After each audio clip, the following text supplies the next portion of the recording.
So, can I have a motion to convene the closed session? A second? Second.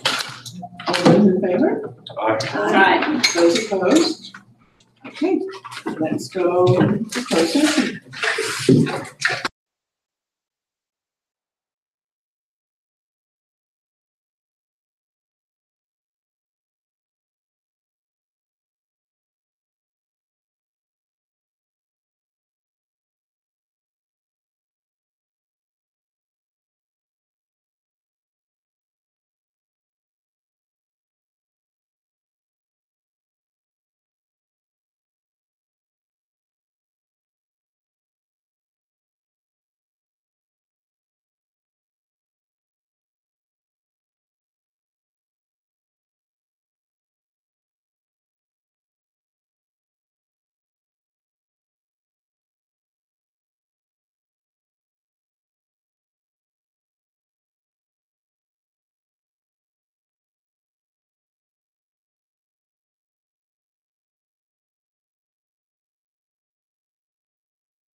And I always kind of shy away.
I was like, I meant to do it like these before and then I was like, I told Jen, How are you?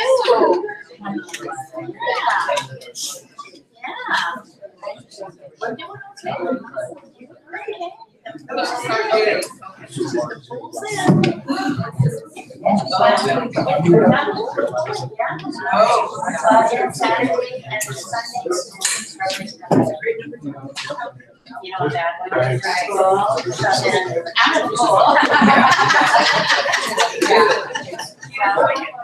Wait.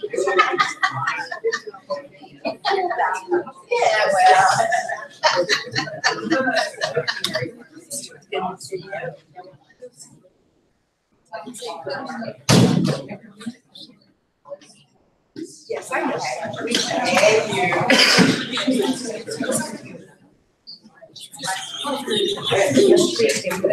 How's it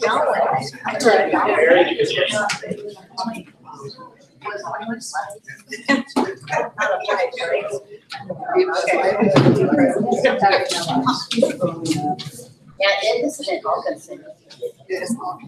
Yeah, it sucked the air right out of it. I was the happiest person. Good for you.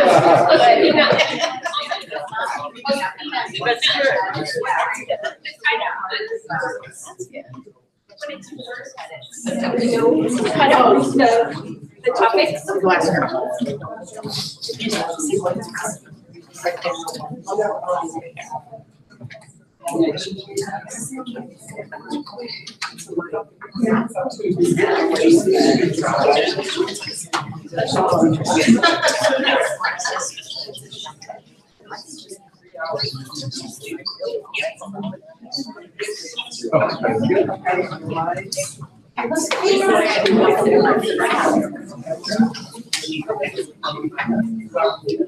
Oh, wait, Phil, that's a private document. Yes.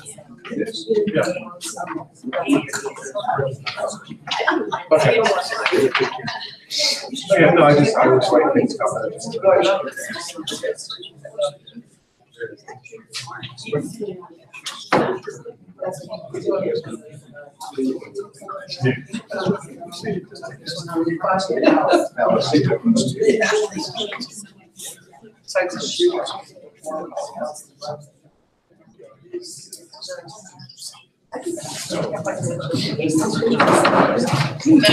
Meeting back to order. The next item on the agenda is the flag salute. Since I will lead it. Please stand. I pledge allegiance to the flag of the United States of America and to the republic for which it stands, one nation, under God, indivisible, with liberty and justice for all.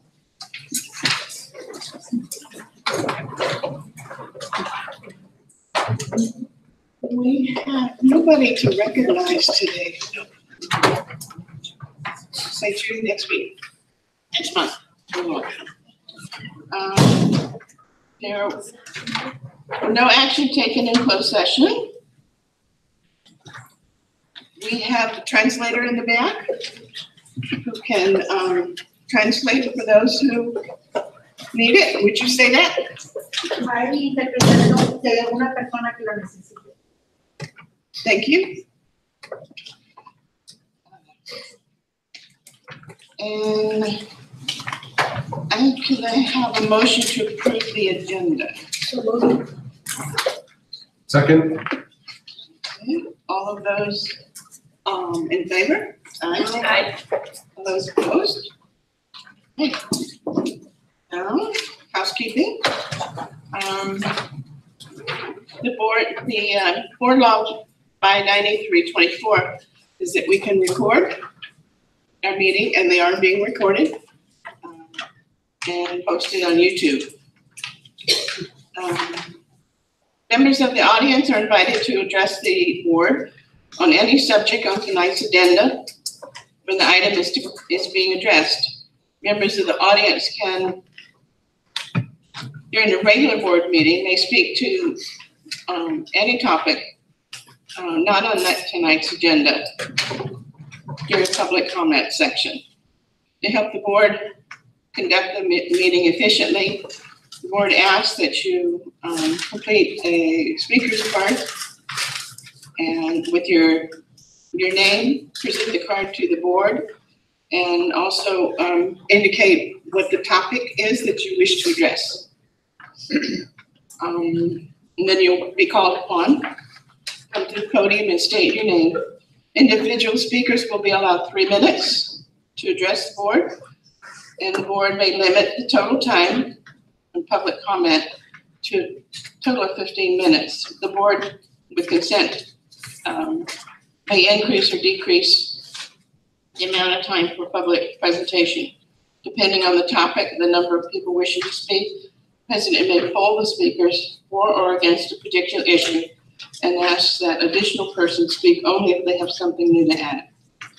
Those making comments, we advised you of the possibility of civil liability, defamation. If you have a complaint of a specific nature, please see our complaint officer, Ms. Sanchez. Okay, we'll go on with public comments. Miss Angela Higgins. Good evening. How are we all tonight? Good, how are you? Good, thanks. Back at school, everything's great, right? Since last time we met, we had a couple of weddings, right? Since last month, they go well? Yeah. Absolutely. I have video I can show. I'm saying daughter-in-law for the first time in my life. Nice. Congratulations to you, Becky. Okay, so I'm calling this my State of the Union's view of the district, I guess. You know, little play on words there. And I basically just want to talk about 4 things I just want to make sure are on your radar. I'm already in touch with district office personnel about this, and we're trying to work them out. but I think it's important for the board to know what's going on, that are greatest concern for our union. One is the elementary PE classes.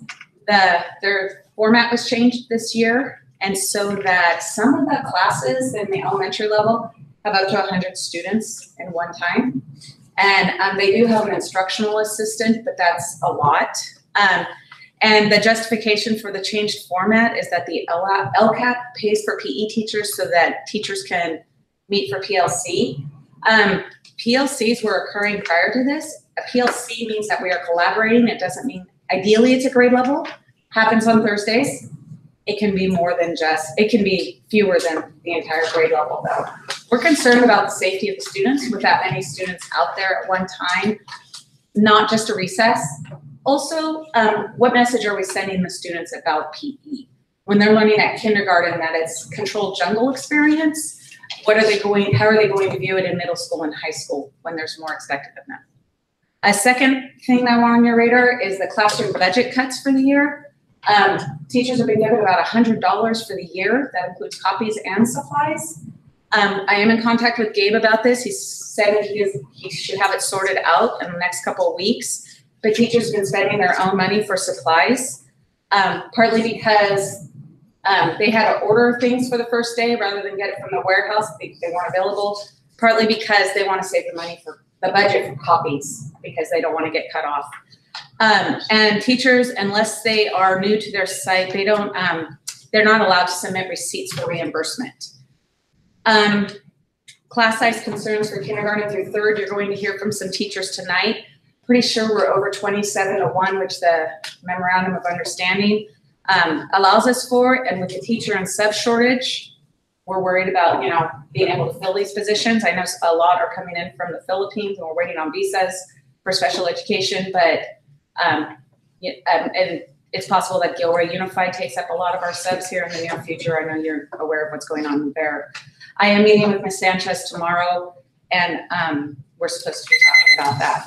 I just have one more concern, so I'm going to go over just a little bit. Special education, I know it's on your guys' radar with all the issues this summer. I know it's on Dr. Barr's radar, but I just want to highlight the STEPS program. From what I understand, it's combining special day class and emotionally disturbed students.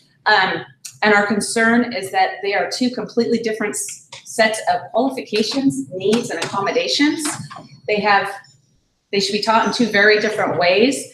And I haven't been able to find the law on it and get the legalities. I'm in touch with CTA to find out about it. But we've been asked too often in the last year to not worry about the legalities of things, and our district has gotten in trouble for it. So I'm asking for you guys to, look into this, take a thorough look into what's going on, please. All right, thank you.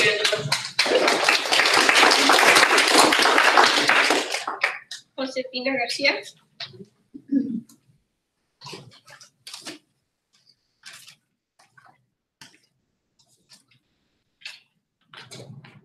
Good evening, board members, audience. My name is Josefina Garcia Silva. I'm the CSCA president. I'm just here because there's been a concern coming from our health clerks. I don't know if you're aware that the support services secretary for the health department is being moved to a different department, and there is no secretary there. So all the work that she used to do, it's been rumors that it's going to go to the health clerk at the school sites, and their big concern is that they are already busy. They are so busy taking care of the students, and apparently there is a lot of, the number of students with different medical, it's been increasing. So now they are very, very concerned that now instead of taking care of the kids, they are going to be doing paperwork that what the support services secretary used to do. Again, it appears that it's going to be cut or disappear, but I know that the process is for, if that's the case, that should have come to you first and then presented to us, which never happened. So I just want to make you aware because there is a lot of people very, very upset. Also, they say that part of the job that used to be done by this person is going to, or this position is going to go to the nurses. But again, quite a few or most of the health clerks approach us and they actually asked me to come in to you. And the big concern is that instead of taking care of the students, they're going to be taking care of paperwork. Thank you. Thank you. Paula Jacob.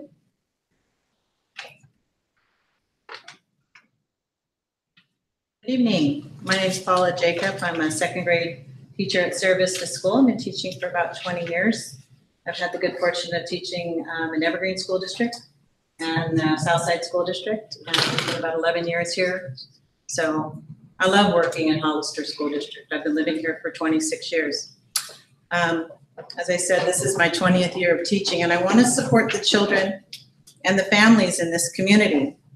I believe we all want the same thing. I think we want our children to achieve their highest level in school. As teachers in trainings, we're often told to set them up for success. I couldn't agree more. So at this juncture, I'm challenging the district to do the same for its teachers. Set us up for success. How has the district done this so far? Well, we have some wonderful district adopted programs such as Capturing Kids Hearts, love it, and the New Language Arts Comprehensive Program Benchmark Advance. These are definitely steps in the right direction.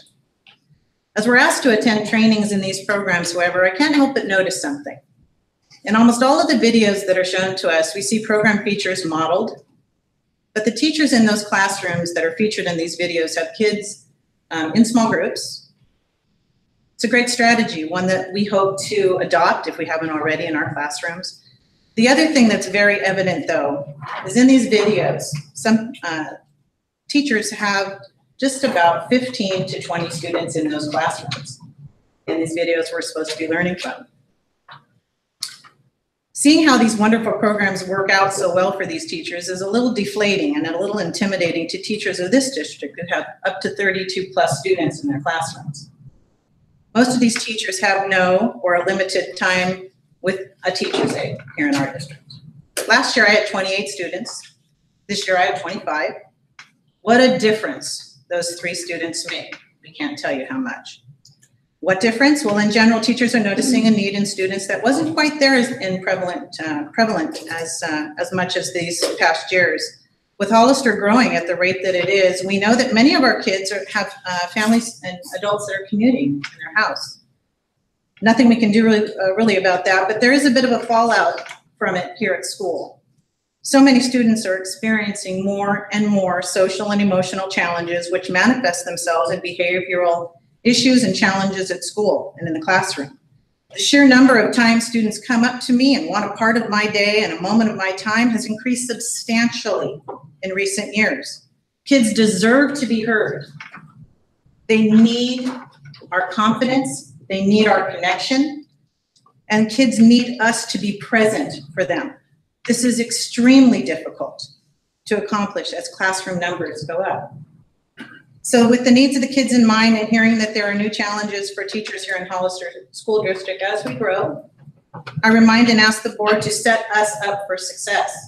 Implement a plan where we systematically and intentionally lower our class sizes. Thank you.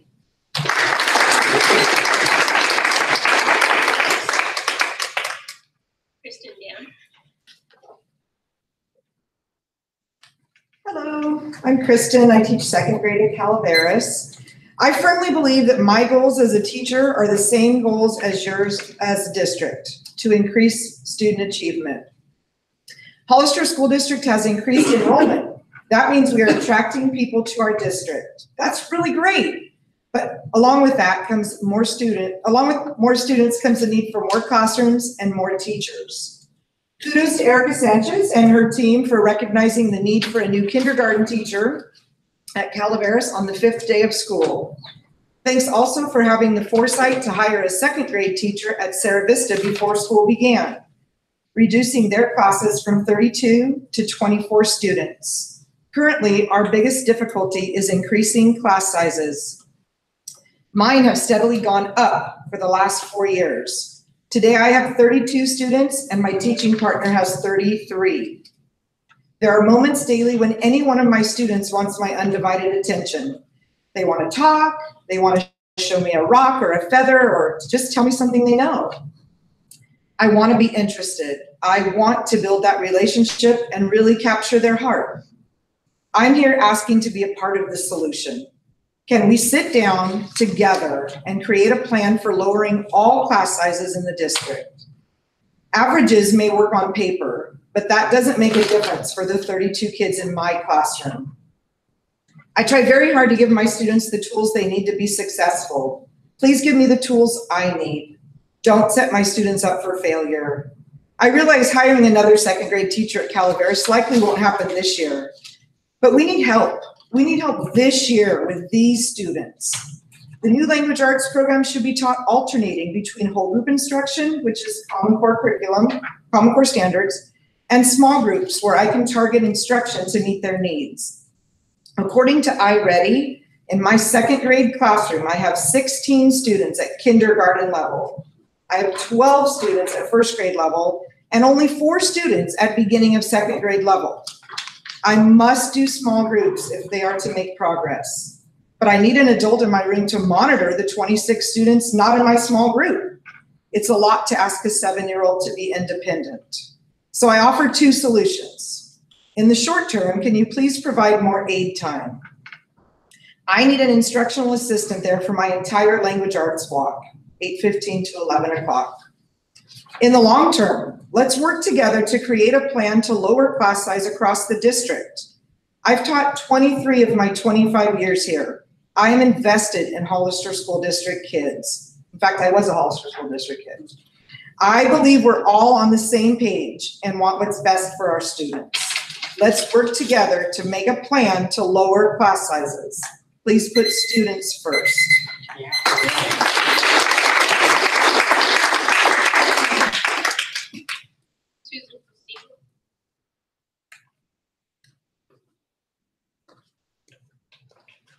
Good evening. My name is Susan Postigo, and I come to you tonight to discuss the Special Needs Task Force that was developed in San Benito County 2016-2017 school year. It was developed after the task force, or after the school district had the reorganization and reallocation funding. At that time, there were actually 2 teams that consisted of admins, teachers, paraprofessionals, specialists, board members, and parents. During these meetings, there were surveys done to see the need in special education, the needs of the teachers, and the changes of the special education population. It was consistent in early 2017. However, in the fall of 2017, the beginning of 2018, the meetings were less and less. I kept bringing the subject up of when we were having a meeting and was told it was due to lack of administration and lack of teachers, which I get it. I understand we do have a lack of teachers. However, I don't feel that should be an excuse for having a meeting, even if it's not a monthly meeting, a quarterly meeting. I realize some of the teams, some of the people that were on the teams are no longer with the school district. However, I strongly urge the recruitment of more members. As to the same fact that the task force was established, some of the people felt that the task force was established just to band-aid the issues that were going on a couple years ago. And I don't want the special needs task force to have that, that perception. We still need a special needs task force to discuss issues going on with special needs programs, changes that are made, whether positive or negative. I would be willing to contact some of the people that were on the list to see if they would still be interested in the task force. To try to get the task force, again, like I said, if it's not monthly meetings, quarterly meetings. You know, I am very active in the special needs population. So I don't want the special needs task force to just kind of dwindle away and say bye-bye. I think it's a very important piece of the school district. Okay, thank you. Thank you.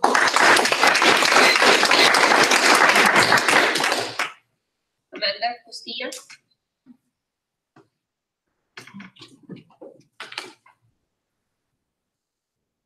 Good evening. Amen. Happy good school year. Tonight, I'm not here to speak as a paraprofessional for the school district or first vice president of the CSEA. I'm here to speak as a special education parent. My son started his school year at a new school with new friends, new teachers, new everything. He started Rancho San Justo Middle School. He is in the mild moderate program, and needless to say, the last 2 weeks have been tough.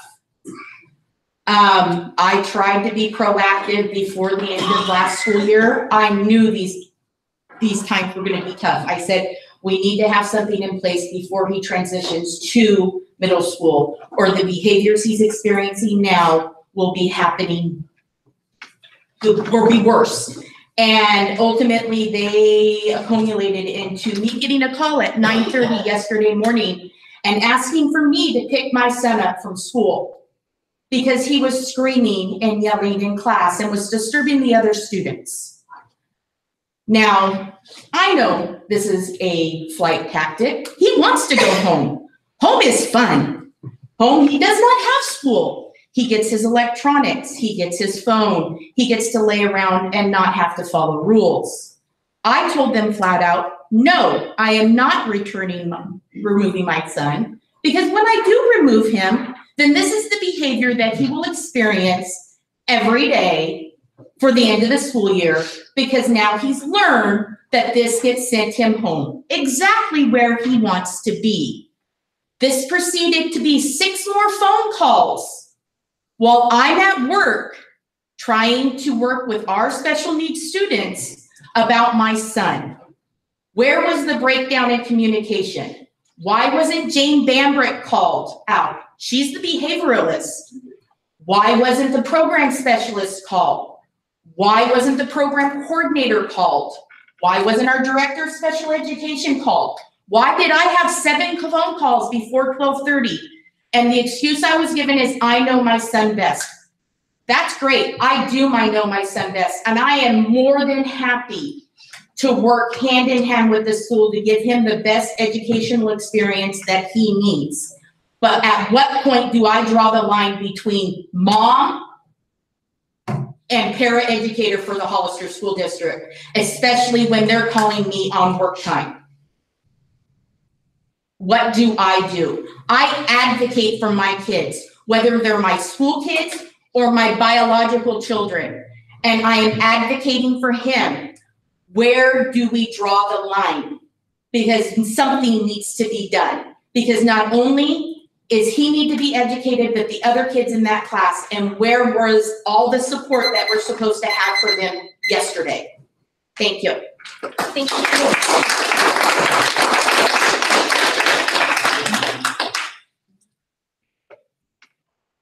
Now we're going to have a report from Mr. Taylor.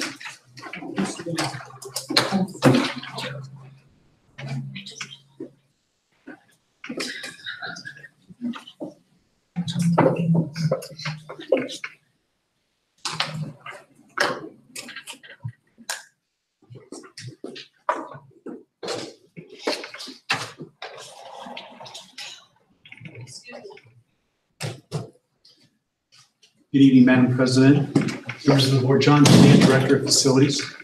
I'm here this evening to give you a presentation and update on the Santana Ranch School project. As you know, in our weekly updates to the board, we've been keeping you apprised of how things are going, but we felt it best that we give you a personal update this evening on the progress of this exciting project. So I have just a short PowerPoint presentation. So just a couple bullet points, kind of a timeline here in regards to where we've come and where we plan on going. We closed escrow, or the sale of the property formally to the district, happened July 16th of this year, which is a 12-acre site located within the Santana Ranch subdivision or housing development. Our initial plans at this point, we are hoping to submit construction documents in October and December to the division of the state architect for review and hopefully approval. Why we have 2 dates there is we are, again, trying to fast track the program and the project. And so the October timeframe, as far as the submission to the DSA, would be more or less your civil or your foundations plan. And then in December would be more or less the building plan would be submitted. So we're going to send it in 2 different phases. So we're hoping you would get approval for the civil work first, so we can start the work while we're waiting for the rest of the approval on the buildings. As of today, we're hoping that late January, early February, we can actually start moving some dirt around the site, and I'll give some more reasons as to why that date is significant or why it's pushed out so far, following a couple slides here. And then hopefully, again, approval from DSA, we'd have some site work, infrastructure work beginning in April, May of next year. Building construction, July of 2019, and an estimated opening date of January 2021, as per the contract with our design build firm, All Construction. So a couple things that were key for us to move forward in the project and for the purchase of the property was to import fill dirt to the site. That was negotiated and included as part of the purchase of the property with the Anderson family. The import or fill dirt has been moved to what is being considered or called the future county park, which is directly adjacent or north of our school property there. We are working with the Anderson family as they are the landowners still of that future park site, and that is the holding area for this fill dirt that we now own in regards to their stormwater pollution prevention plan, which they're required to have as part of their development agreement with the county. What that basically means is that if we have these large stockpiles of dirt, they need to be protected or covered so that we meet the requirements for the stormwater pollution prevention plan. So we're working with them right now on a methodology on how we are going to be doing that, which will be bringing a contract for you later this evening for ratification. We're working with Auto Construction to more or less hydroseed those stockpiles, and that would be an acceptable form of covering those large stockpiles to meet the requirements of what the acronym would be that this would be. We also are working with the Department of Toxic Substances Control, or DTSC. There was recently mailed out a survey to individuals and also groups within the city and the sphere of influence of the project in regards to this specific project. As you recall, our school site does have naturally occurring asbestos on the site. So we are working with the state agency to formally notify the community. We will be putting together what is being required by the DTSC as a remedial action work plan. And that document will be coming before the board here soon. It's being reviewed currently right now by DTSC. Once it's finalized, it will be open for public view and comment for a minimum of 30 days. And then at that time, response to any of those comments take place. And then again, back to DTSC for final approval from them. So the way that timeline kind of works out is we're hoping to have that final approval from DTSC by December. So therefore, more or less the turning of the dirt, if you will, in late January or February. If we get that approval in December, we are good to go to start putting shovels in the ground. And then the California Department of Fish and Wildlife, CDFW, as you recall, we have 4 endangered species within that Santana Ranch development that we have to mitigate their homes. And so we are currently working with them and looking at our options in regards to having our own mitigation bank or utilizing one that's already in existence. So we are currently reviewing that so that we meet those requirements as well once we actually start putting shovels in the ground. As of today, our school design or plans, they're about 50%. We pretty much have the general floor plans put together. If you recall, this was the conceptual look of the school that the board approved, with the exception of the gymnasium, which I'll point out here for you.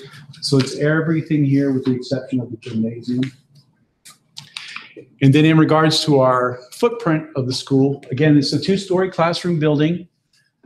We are looking at 36 total classrooms. 3 of those 36 would be, whether it's art, STEM, STEAM, science labs. We also have, it's a 3-tiered approach, concept.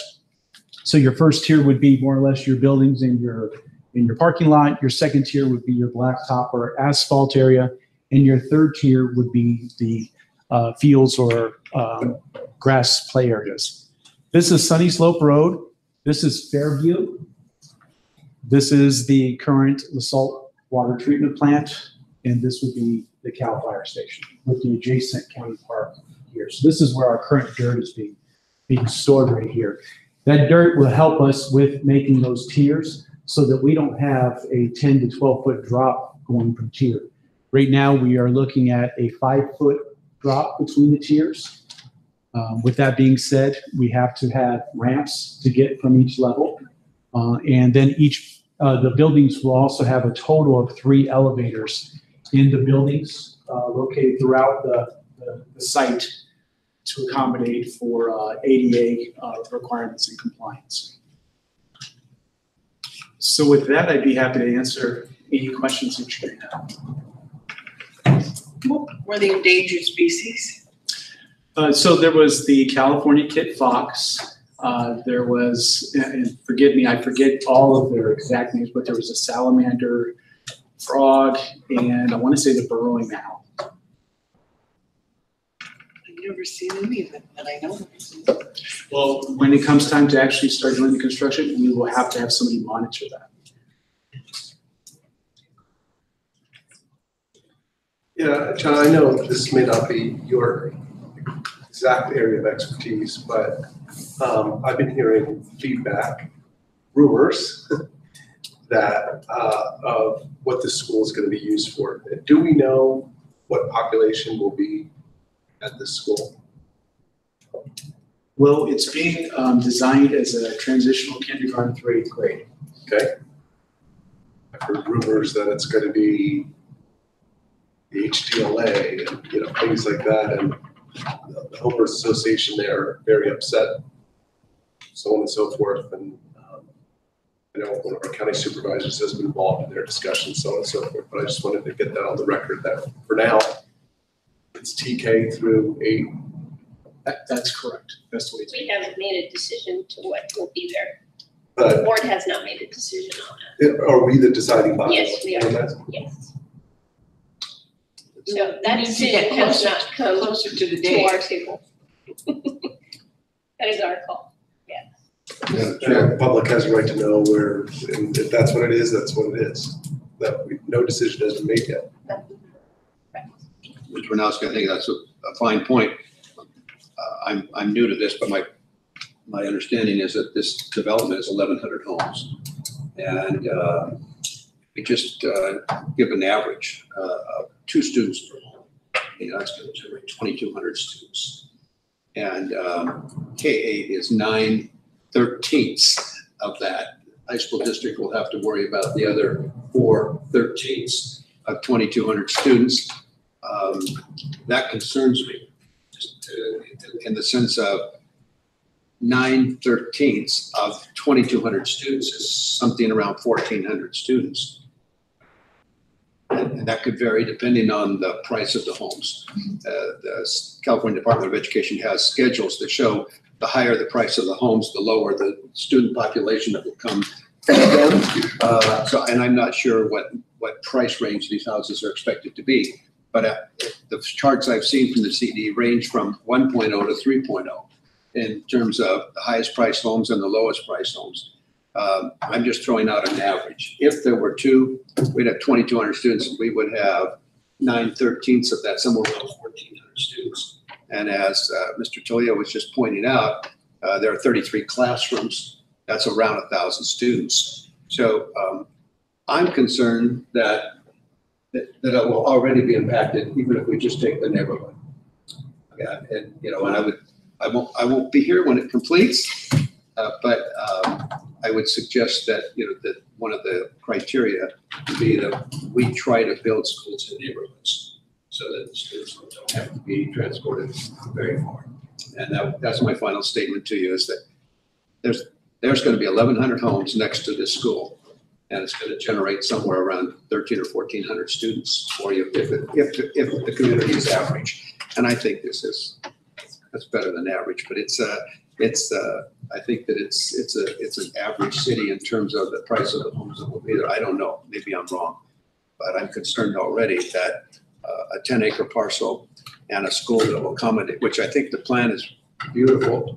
And I know Mr. Tully is already meeting with all the segments we have that will operate a school, food services, transportation, maintenance. I want him to meet with the teachers, and I want him to meet with principals, which he already did. And, checking off the boxes of everybody who will be involved in this school. I think it's a beautiful plan, but I'm concerned that it may be an impacted school when it opens. So that's my piece to it, is that it's what we can do. I think we've done amazingly for the size of the land and the architecture of the building. It's a 2-story building. We're maximizing the amount of land that's available, and I think it will accommodate somewhere around 900 students. And that's a good sized K-8 school to begin with. So that's my piece of it. I'm just trying to give you a little bit of information, my experience with building schools and what they hold in the neighborhoods that are built around them.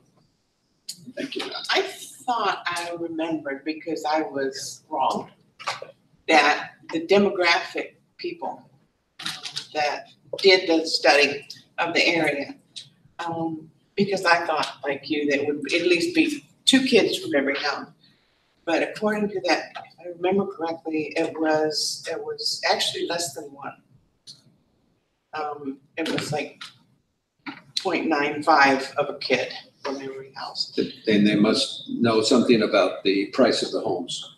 That and the fact that I think a lot of seniors come to retire, and unless you're raising your grandchild, you're not producing any more yourself. But I don't know. Do you remember what the demographics said? I don't recall off the top of my head, but later we'll be bringing an item before you in regards to those demographics. Yeah. And updating that. So, yeah, it's time to count again. Yes, exactly. If that were the case, 1.0 instead of 2.0, I could exhale a little bit. But not for too long. Not for too. That's still 1,100 students. By the time we open, by the time the school's ready, I can almost guarantee that we would be. And we're gonna need one on the west side. Don't I understand another development? Another development is in the pipeline to be approved by the county regarding another subdivision of homes. How many? There's several. There's several, yes, sir. Yeah. Any other questions? Yep. Thank you. Thank you. Thank you, Mr. Talia. Mr. Walker, do you mind coming up here for a second? Excuse me. I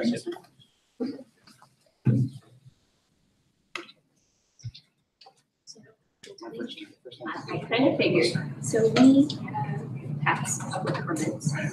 So if your concern is something related to something on the agenda. I wish I could say it was more of us, it was coming. To feel and. Okay. Madam President, since it's his first time and he wasn't quite sure where his, where this fell. Well, it's, yes, public comments, during public comments. Wait until the end of the meeting. And if you can stay. You know, we can be there for the first session.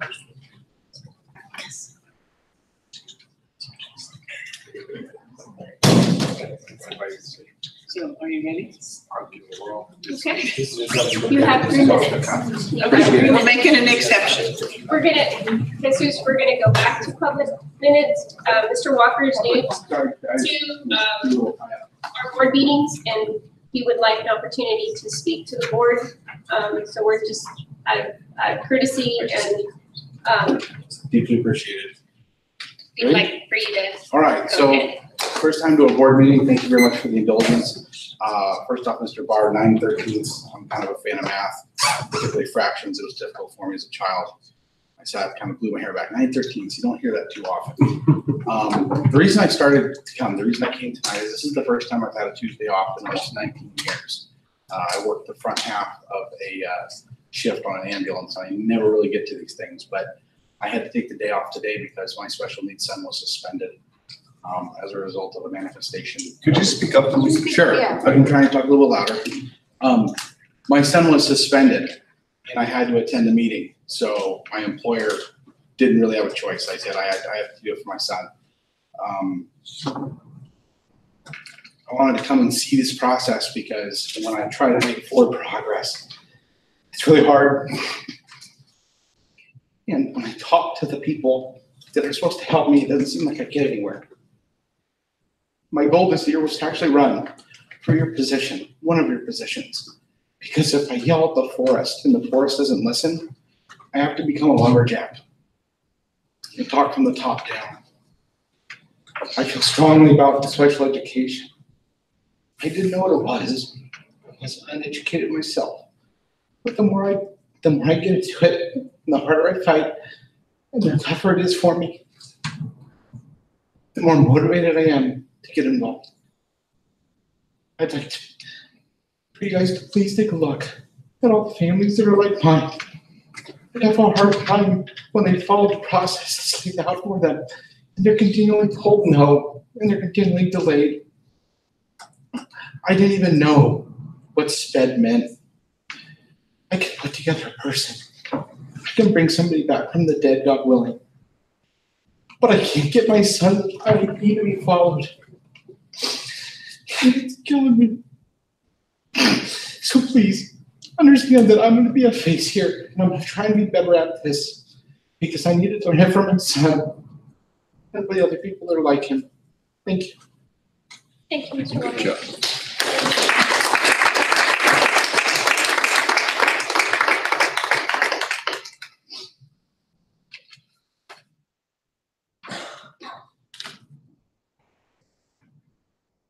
Number 11 on the agenda is the consent items. These are items that are considered routine and may be enacted by the board in one motion, and there is no discussion on these items prior to the motion unless specific item is pulled off the agenda, removed from the consent. So we have 11A through 11N. So moved. Second. Anybody have any comment or question? Okay, so all those in favor? Aye. Aye. Those opposed? Thank you.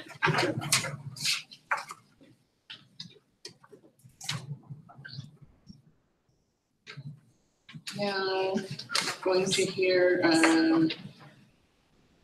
about 2014 general obligation bond, ratification of agreement between Hollister School District and Auto Construction.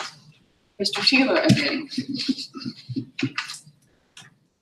Thank you, Madam President. As I briefly mentioned before, this contract before you is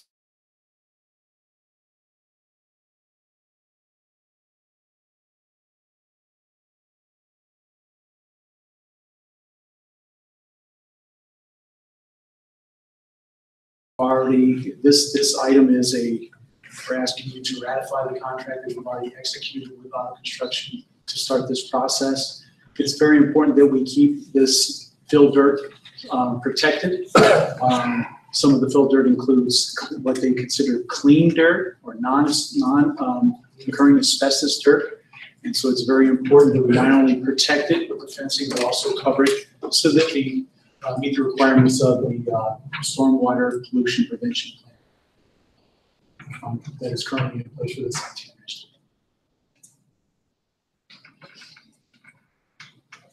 Has it been decided as to how it's going to be protected?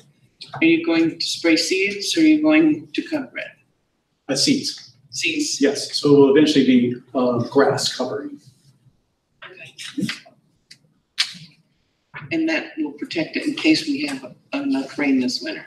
That's correct, yes. Any other questions? Okay. And then we need a motion to approve the agreement with Hollister School District and Auto Construction. So moved. All those in favor? Aye. Aye. Those opposed? Okay. Thank you. Thank you. Next item is call for nominations, directors at large for the Asian/Pacific Islander and Hispanic representative to CSBA.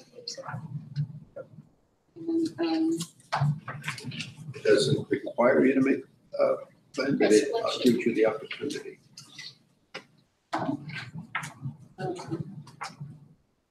Is there anybody from the board who has a desire to sit on one of those committees? Well, it's an inclusive, both are inclusive groups.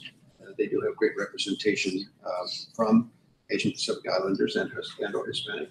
It's up to anybody on the board that would like to express a desire to be a director at large. And then the rest of the board would sanction that and then recommend their name to CSBA.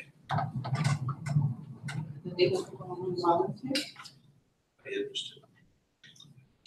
It does not require an action.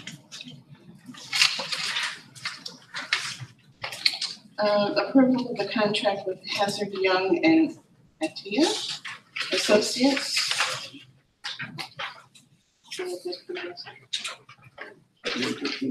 Yes. This is for the organization to help us locate and hire a new superintendent to guide us. We have a presentation on this.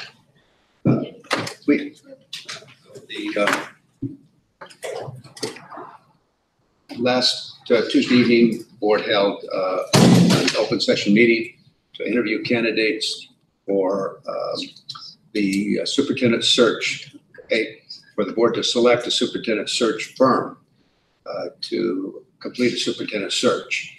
And after spending several hours and interviewing 4 firms, they selected a company called HYA, and I thought I brought it with me.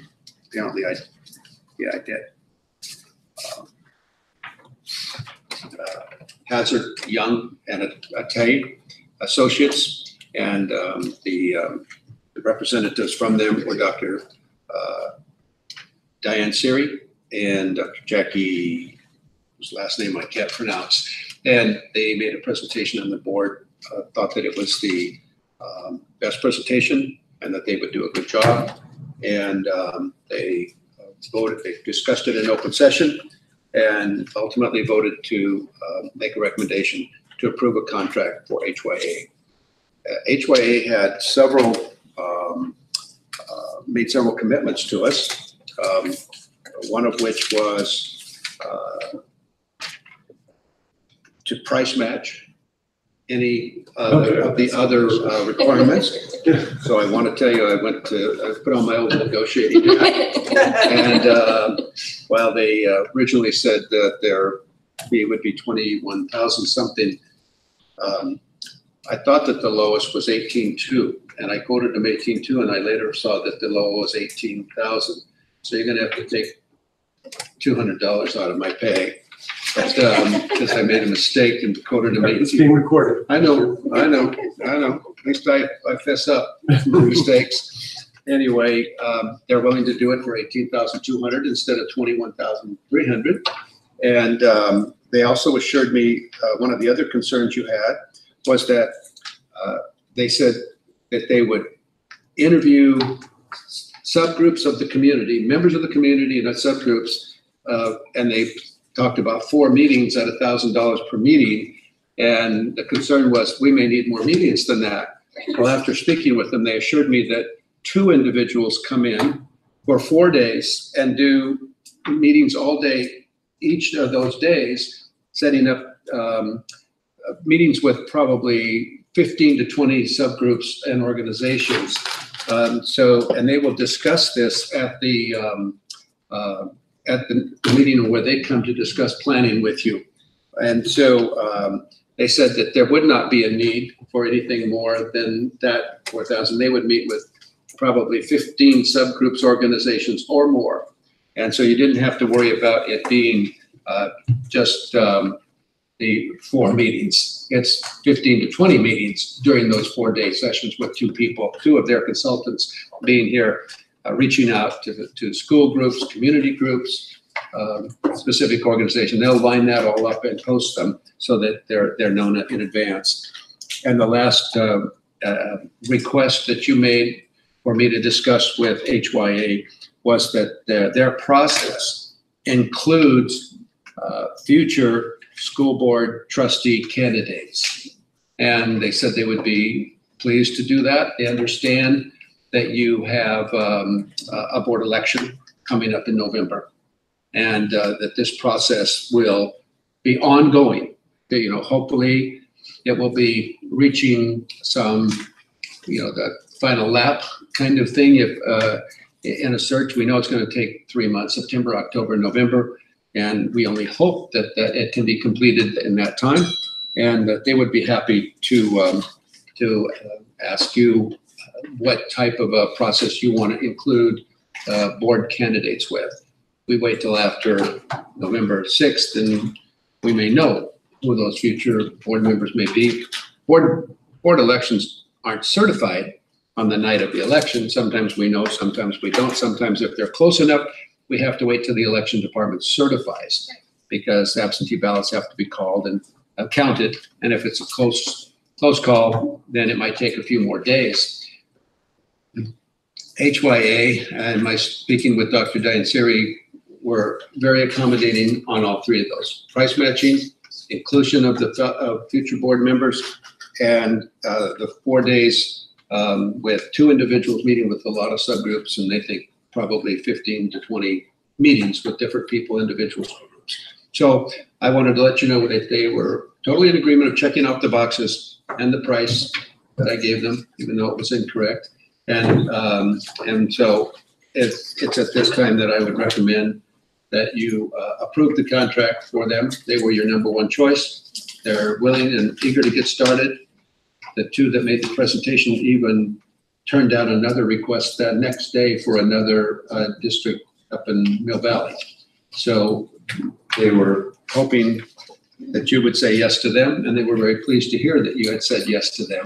And they're willing to start this as soon as you want. In fact, in terms of future meetings, I know that's at the end of the agenda, but they've given me dates in which they would like to come down and spend 90 minutes with you on what they call the first planning meeting. That you plan out the structure of the search and timelines attached to it and who you want to meet and all that.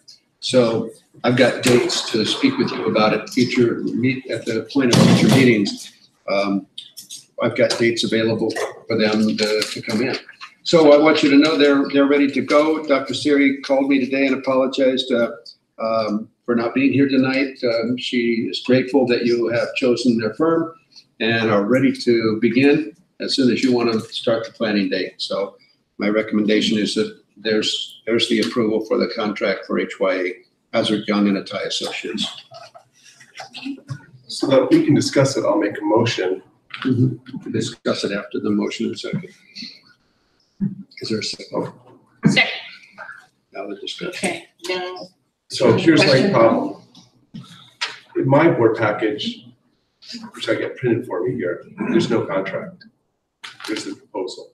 Do we have a contract? we have a letter of agreement.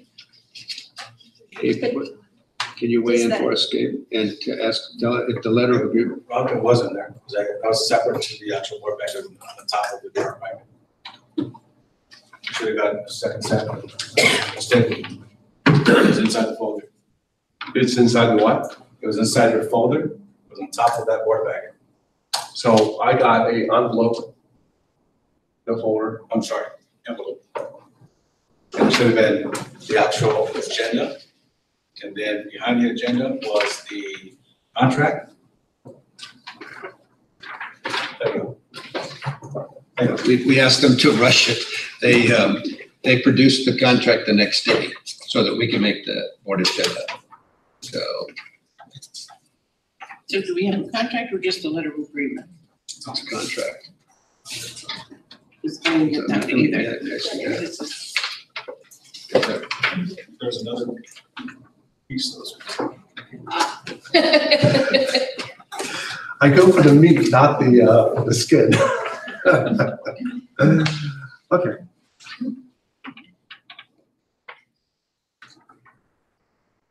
This is, or Gabe, it's the letter of agreement, the contract, or is there a separate contract? Yep, 18,200. That is the contract. Okay. Now, I had a question, because, Advertising is our cost. Yes, From what I read in the language, yes. we pay that directly. Yeah. We choose who we pay. right, What the board is saying is that with advertising services. advertising services are at the discretion of the board and at the expense of the board. That's in addition to the services provided in the search. They can advertise in Access, EdCal, EdJoin, regional online services, whatever they choose to do, but it is at their discretion and their expense, in addition to the contract for the consulting services to carry out the search. It's gonna be more than the amount that you negotiated them down. No, it's their services in total are the 18.2 and Okay. and the 4,000. I'm not sure if the 4 was, I've got a little confusion on that. But the advertising is in addition to their services. Do you, Phil, have experience? Is the advertising recommended by you, given the odd timing that we're hiring a superintendent? Yeah, absolutely. I've spoken to the board in open sessions, in discussions about the search, and told them that no one knows what a good time is for, when a convenient time is for superintendent searches. Many of our presenters last Tuesday night said, you may be surprised. Everybody thinks the spring is the right time to interview for superintendents because their contracts are usually timed around the June 30th end of the school year or fiscal year. Yet others find the after the beginning of the school year convenient, particularly assistant superintendents and particularly smaller district superintendents and sometimes larger district. We just don't know. So my advice to the board was, you won't know if you don't try. And in fact, this contract was spoken last week, said that they have a guarantee that if the person chosen doesn't stay 2 years, was it? Doesn't stay 2 years, that they will repeat the process for expenses only. No consultant fee. And that was, I don't know, I think a good gesture on their part. They're saying, in fact, they quoted us 85% of their placements stay 5 or more years. So they're concerned about commitment and longevity. Questions were asked. You can go back and watch the videos. Questions were asked here by the board about how they talk to their candidates and what we should ask. They spoke about confidentiality. Confidentiality is a very important issue in a superintendent search. Many superintendent candidates are reluctant to let their community know or their board know that they're applying for another job. And search consultants usually tell them that they will keep it confidential up to the time in which they're being considered a finalist. If they're chosen as a finalist, all bets are off. We can't keep the confidentiality anymore because we're going to be contacting their references. We're going to be contacting their district. And if they haven't informed their board and especially their board and the community, then that board and community is going to find out through the grapevine. So they might as well. But each of the search firms said the confidentiality was important to them because a lot of people wouldn't even be in the mix if they couldn't be guaranteed confidentiality. And I hope you all understand that. These are career positions that many individuals have worked an entire lifetime to get there. And so I value the confidentiality of it. It's not important in my life anymore. It was at one time. But to the people in their career ladder who are holding positions either as a superintendent now or as a hopeful superintendent, confidentiality is very important to them because they do want to keep a good relationship with the district that they're in. So we spoke about confidentiality. We spoke about commitment and the fact that the firm would do it again if we lost our superintendent within 2 years, and that they would hold up to 15 to 20 meetings with schools, individuals, community groups, etc. So that's where we are, and I think you'll like it. I think when you decide the date to hold your planning meeting, you'll get all the details about the process at that meeting. They wanted to try it tonight, and I said, no. We've got a long night and closed session, open session. We're not going to squeeze in another 90 minutes. But they want to come back on dates in early September. So the audience should be assured that your intention from the beginning was to move forward with this. And the community should be assured that your concern in having a full-time permanent superintendent is high. And I value that not only because I'm helping out, but because I know you have a commitment to your community for that. Are there any other questions the board has or No, it's just, I think I heard an affirmative that you should go with the extra money for advertising. So if we approve this, I mean, they have 3 different packages, but. I think once they come and do their presentation, we may have more time to probably discuss what those options, additional choices and options would be. Correct. Yeah. Well, my concern is, again. This is at our cost, not with them. What's that? This would be Right, us. but my point is do they need to wait for the planning stuff that we're doing in all their meetings before they start advertising? Because I see what you're saying. Well, they want to I'd like say, to get the candidates. The posting as soon as possible. I mean, again, you're the one that's done this before. Well, there's a part of your budget that's called reserves for unexpected expenses. And, I would clearly say that as you developed your budget, you weren't aware that you were going to be in a superintendent search.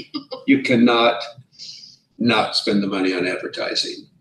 You have to face the fact that advertising, and in comparison to the expense that's involved in superintendent search, it's the lower end, and it's just something that you cannot avoid. Okay. Right. So I'm not sure we're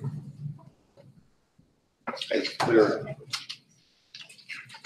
So do we have to select an option at this time, or do you want us to wait for the planning? No, it's just that the contract says if you choose to do advertising, you understand that it's on your dime.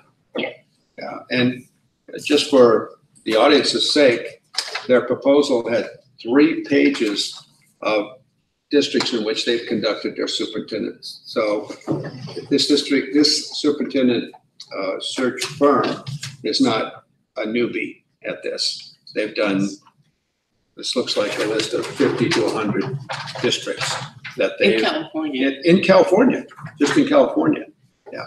So, and they're all reputable school districts, very reputable. I could read them to you, but just bore you to death. You've heard them all. So I just want to let you know that this firm appears very well organized. I fully confess that I had no idea of the involvement in this whatsoever, but in my past, I knew Diane Siri. I worked with her. We spent the same 16 years as neighboring county superintendents. I was the county superintendent of Monterey County, and she was the county superintendent of Santa Cruz County. And I know she's very well respected, and she's retired like me. And now this is what she does. But I know her as a person that I worked with for 16 years, and I never had any disappointment in my work with her. So I know she's very official and officious, I should say, to the point. She'll do a great job. And Jackie, I met for that night, former superintendent of the Union School District in San Jose. So they'll be here to do planning, and I think the board made a good decision. I trust that this will be done nicely for you. And I think the public should know that you're highly conscious of that, moving this forward. Okay, ready to vote? All those in favor of the agreement with HOA for a superintendent search? Aye. Aye. Aye. All those opposed? Thank you. And 13C is ratification of agreement between Hollister School District and J.B. Jordan Associates. Mr. Tila has the floor again. Yes, thank you, Madam President. So again, this item is ratification of an agreement similar to previous summers.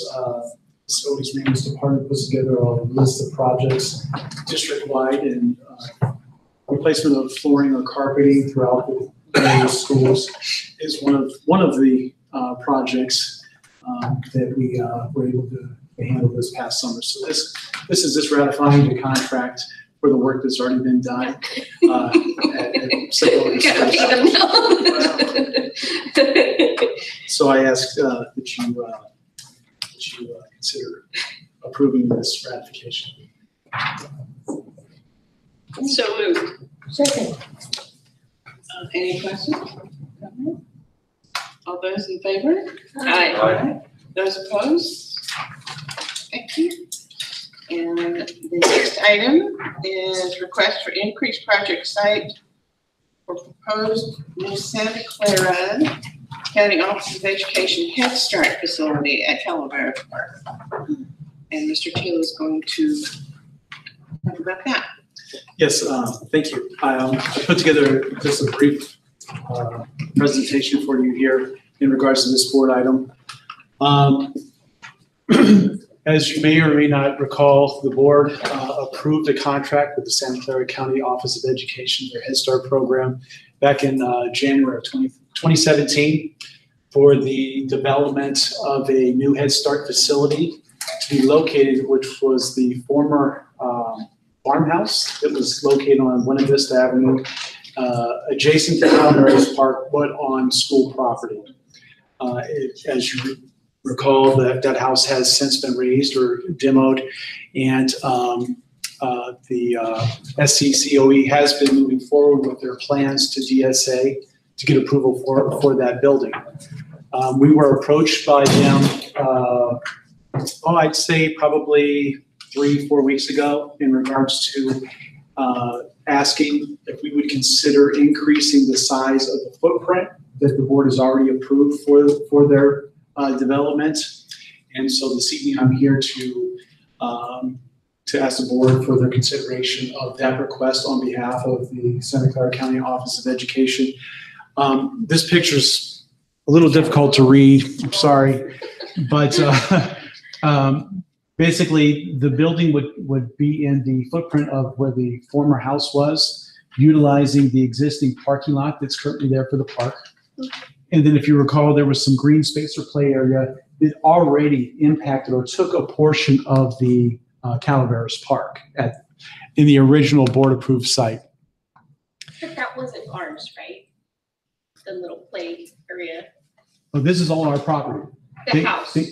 Well, the house is our, but this is all of the district land. This is all district land.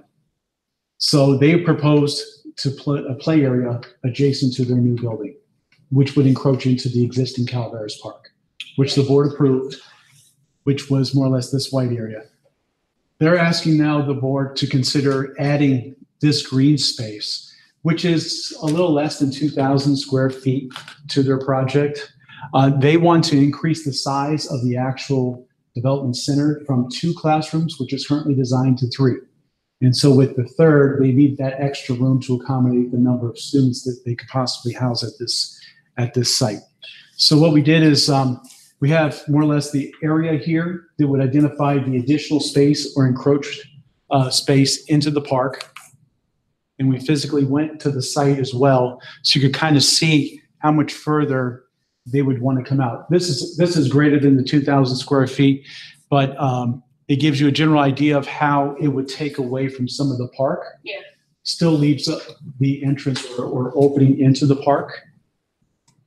And so some things to consider with this request is the district currently has a joint use agreement with the city of Hollister for the use of various parks throughout, park sites and school sites throughout the district, this being one of them. So this item, staff is asking the board to give direction to us in regards to what should be our next steps with this request. If the board decides to approve the expansion or the request for the additional 2,000 or less square feet to the site, then would the board recommend that staff speak with the city of Hollister, since we already have an agreement, and see if they have any issues or concerns with that? If they do, we bring it back to the board. If they don't, we bring it back to the board, and then the board can consider what the next steps would be. But I'm here tonight introducing the request to the board for consideration. I think if you look at this picture, there's a natural gateway into that park. It does not really impede into the park proper. And if you see the green shaded area there, it doesn't really take a lot away from the park itself. So they want more space so that they can have their own private park? They have to have their own private play area. Even though we just put a new one so many feet away from them? That is correct. Okay. Yes, that is absolutely correct. Per their requirements for their program, they have to have separation in their own play area. So right now, we didn't take that into account when we talked with them as far as what they needed, or they didn't? No, we did. Okay. We did, and it was originally 2 classrooms. They'd like to increase the size of the facility to 3 classrooms. But with that, they also need a little bit more land. And so if we do not approve them to expand the land, then they'll be limited to just the 2 classrooms versus 3. What's your recommendation?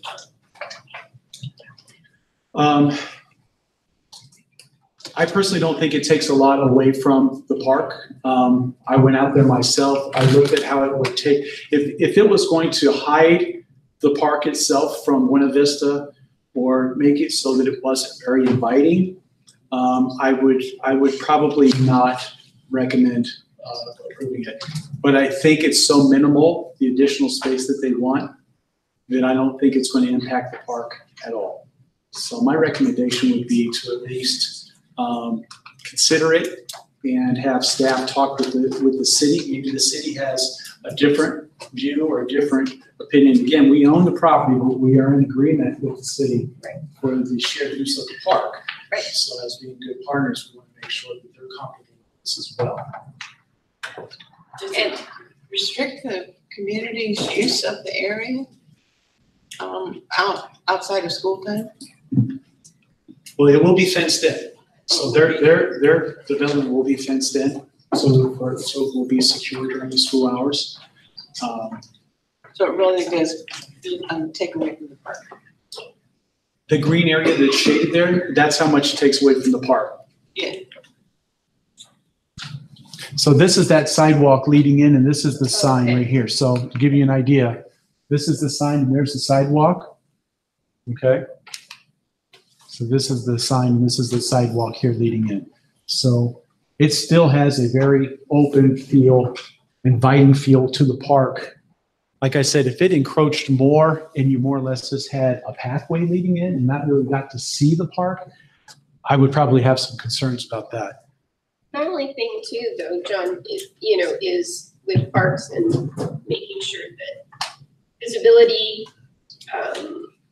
we don't want there to be students. I mean, we've had some issues in, with the gazebo and fire, where it's, we're blocking views and we give people the opportunity because of fencing now that you have less view of what's over there, less view of children playing in the playground. You have someone who shouldn't be around there,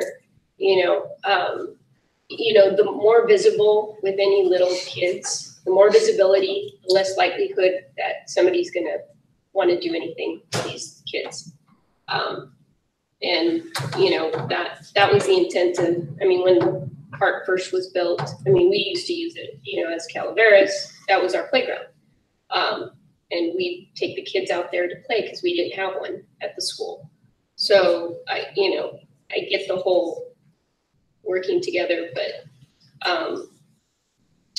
if it's something that isn't going to, it's gonna assure, that, my other thing was the parking. So we're adding another building, more staff, more students, impacting that in and out, traffic, and is that parking gonna be enough? And with parking at all of our schools, obviously we don't have enough. Have we considered even thinking about that issue? Since traffic's a major concern at all of our schools. Yeah, when this item was brought to the board and already approved for the 2 classrooms, utilizing the existing parking lot. Right. So adding a third one. It's more of an impact. Yeah. So John, refresh my memory, what is our agreement with Head Start? What would we? It's a land lease agreement, so they're leasing the land from us. For how many years? I want to say it's 5 years with 2 additional 5-year terms, if I recall correctly. And then, and they're paying us for that? Yes, there's a fee. So the one thing I haven't heard from you is they want another 2,000 square feet of land. And are they just saying, just give it to us? Or are they willing to pay us more for it? We haven't approached that. So what are we doing? You're floating this out there to us. Yeah, they're sitting at the division of state architects right now with a plan for 2 classrooms. They'd like to increase it to 3 classrooms. Their position is the 3 classrooms will definitely help support that community with the Head Start programs, especially since the community is growing in that general area of the town. I don't want to pursue any more conversations with them if the board is not even in favor of granting them additional space. If the board directs staff to say yes, but we need to increase the fee, then that would be the directive, and staff will go back and have those conversations. But at this point, I need to know if I even need to talk to our partners at the city to see if they'd be interested, or they may have some concerns about this as well. So it's somewhat informational, somewhat requesting, but I need a little direction on, is this something that we pursue or we don't want to even consider it? So I personally, I have to go out there and see what we're talking about. That would be number one. And number two is, I wouldn't be in favor of giving them something without getting something back in return. That's just common sense to me. I will tell you that I believe that the lease is $1 a year. The lease is $1 a year? It's pretty typical with other. Obviously, they have done a demographic study to determine that they need a third classroom. Well, they currently have 4 classrooms at the ECE. The one on Line Line Street? Street? Yes, so 2 of Is the this 4. in addition to those 4? 2 of the existing 4 would move to this site here. So, And we support Head Start because at the end of the day, it's good public policy, although we're supposed to be taking care of our own constituents, but in theory, Head Start delivers a better child to us. When they get For being prepared for school. Is that why we do this? That's exactly what I was just going to weigh in on. And say I wasn't here when the decision was made to go this far, but I assume an educational entity, a public educational entity, would enjoy a partnership with Head Start. It's a federal program. It's a preschool program. It specializes in 3 in not just in education, but in health and socialization as well. Head Start touts the high success of students that have grown up being in Head Start as they progress through the remainder of the years. And I've enjoyed watching students even come back as college graduates and say, I started as Head Start. And so it's a program that aims at a population of students who may very likely not otherwise have a preschool experience. And I don't know if your population, and you know that I spent my career in Monterey County. I keep using examples, but in Monterey County, we did a demographics and learned that 2 out of every 3 children came to kindergarten without a preschool experience. And that really is a difficult challenge to have all the 3rd graders where you want them to be when 66% of the students come into kindergarten without any preschool experience. And Head Start provides, some of the experience for preschool. I mean, it does provide a preschool experience for 3 years old, 4 and 5 year olds, or just 4 and 5s. I'm not sure, 4 and 5s. And so, yes, there's an educational good in this. And I think that, as board members, while you are stewards of your land and you are fiduciary responsible for the dollars that the public grants this district to administer, you have your eye on the target of education. You want that best for that. The difficult part about this is that you have an agreement, you have a joint use agreement with the city. City, wanted you to build a school site there and left the open space for recreation for the city. Now Head Start's coming in, and I will be the first to admit that this is a difficult balance for you board members, because I know you support open space. I know you support parks, but I also know that you strongly support education. And that's the balance over here is that, should we say okay with 2 classes of Head Start? Or should we say, okay, go talk to the city and see if we can get room for a 3rd Head Start? That's totally up to you. All I will say is I will support Mr. Bernowski's point of view that it is good to have Head Start programs in your school district. They are good programs when run right, and I'm confident that they're run right. I oversaw a $5 million Head Start program for 16 years. So I know a lot about Head Start, and in fact, I think there's something like 40 Head Start centers in Monterey County. So I think when you get a chance to have those, it's a good opportunity to take. We still have a big hurdle though. Even if you give John the green light, that's just to go talk with the city and see if they will give him the green light. They have to get the green light from you and then from the city, because the city right now has approved this, asking for 2,000 more square feet to convert from park to a Head Start classroom. A Head Start classroom is about 1,000 square feet. And so it'd be 1,000 square feet for a 3rd classroom and 1,000 square feet for the playground area. And Head Start centers are very controlled. They're very protective They have fences around. Every child has a name plate. They count them as they go out for recreation. They count them when they come back in. They're very protective. These are 4 and 5-year-olds. And so, I would say Head Start is a wonderful program. We should want to Head Start when we have the opportunity to get it in your school district. Going from another 2,000 off of what they've already asked, I don't know how many other, if you were saying we're gonna ask for another 2,000 square feet and there's already 3.5 acres of open space, I would say it's a no-brainer. A little bit, 2,000 square feet out of another acre or 2 or 3, but I don't know how much park space is there to begin with. We know we have a school there, and we know the school has playgrounds, and that's all for public use outside of school hours. Right.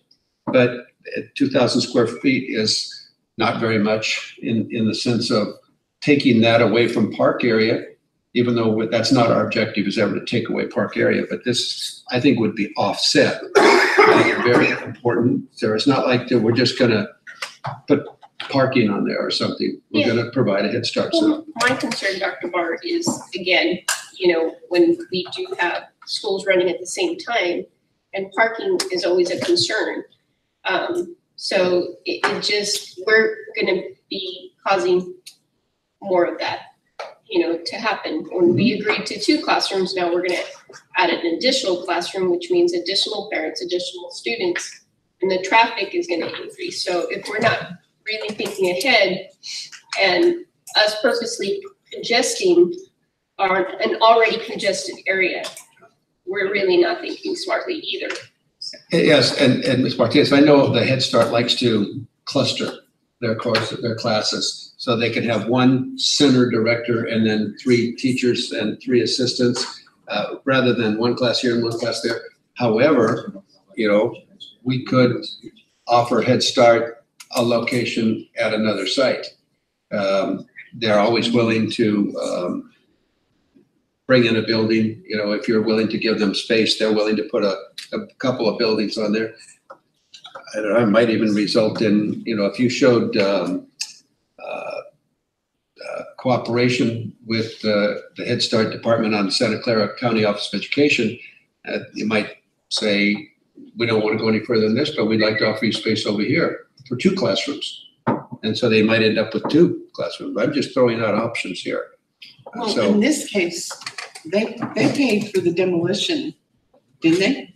Of the old farmhouse there that was a hazmat disaster. Yeah, it's So, no we got expense. something from that.